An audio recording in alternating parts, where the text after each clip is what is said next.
Chicken pakora ହେଉଛି ଚିକେନର ଏମିତି ଏକ ଆଇଟମ୍ ଯାହାକି ସମସ୍ତଙ୍କୁ ପ୍ରାୟତଃ ଭଲ ଲାଗୁଥିବ।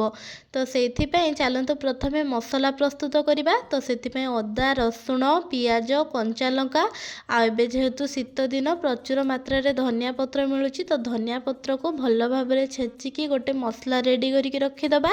ତାପରେ ଚିକେନକୁ ଭଲ ଭାବରେ ଧୋଇ ସେଥିରେ ଚିଲି ସସ୍, ସୋୟା ସସ୍, ସ୍ୱାଦ ମୁତାବକ ଲୁଣ, ହଳଦୀ ଗୁଣ୍ଡ, ଜିରା ଗୁଣ୍ଡ, ଧନିଆ ଗୁଣ୍ଡ ଆଉ ଟିକେ ଭଲ କଲର୍ ଦେଖାଯିବା ପାଇଁ ଫୁଡ୍ କଲର୍ ପକେଇଛି। ଆପଣମାନେ ଚାହିଁଲେ ପକେଇ ପାରିବେ, ନହେଲେ ନ ପକେଇଲେ ବି ଚଳିବ।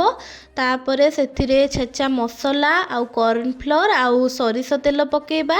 ସୋରିଷ ତେଲ ହେଉଛି ମେନ୍, କାହିଁକି ନା ସୋରିଷ ତେଲ ଚିକେନ ଦେହରେ ପକେଇଲେ ତାର ଟେଷ୍ଟଟା ଦୁଇ ଗୁଣ ହେଇଯାଏ ଆଉ ଅନ୍ୟ ତେଲ ଅପେକ୍ଷା।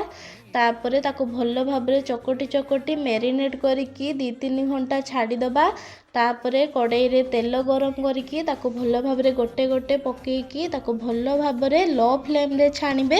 କାହିଁକି ନା ଚିକେନଟା ଯଦି ନ ସିଝିବ ତାହେଲେ ସେଟା ଆଇଁଷିଣିଆ ଲାଗିବ, ଜମା ବି ଖାଇବା ପାଇଁ ଭଲ ଲାଗିବନି। ଆଉ ହାଇ ଫ୍ଲେମ୍ରେ କଲେ ସେଟା ପୋଡ଼ିଯିବ, ଜମା ବି ସିଝିବନି। ତ ତାକୁ ଭଲ ଭାବରେ ଲୋ ଫ୍ଲେମ୍ରେ ଛାଣିବେ ଆଉ ତାକୁ ଭଲ ଭାବରେ ନାଲି ନାଲି ହେଇଗଲା ପରେ ତାକୁ ଛାଣିକି ରଖିଦେବେ।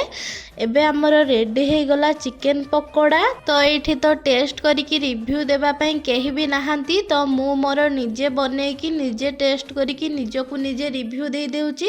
ତ ସତ କହିବି ସାଙ୍ଗମାନେ, ଚିକେନ ପକୋଡ଼ାର ଟେଷ୍ଟଟା ବହୁତ ହିଁ ବଢ଼ିଆ ଲାଗୁଥିଲା। ଏଇଭଳିଆ ନୂଆ ନୂଆ ଭିଡ଼ିଓ ଦେଖିବାକୁ ଚାହୁଁଥିଲେ ଆମ ଚ୍ୟାନେଲକୁ ସବସ୍କ୍ରାଇବ୍ କରିକି ଯାଆନ୍ତୁ। ରହିଲି, ଜୟ ଜଗନ୍ନାଥ।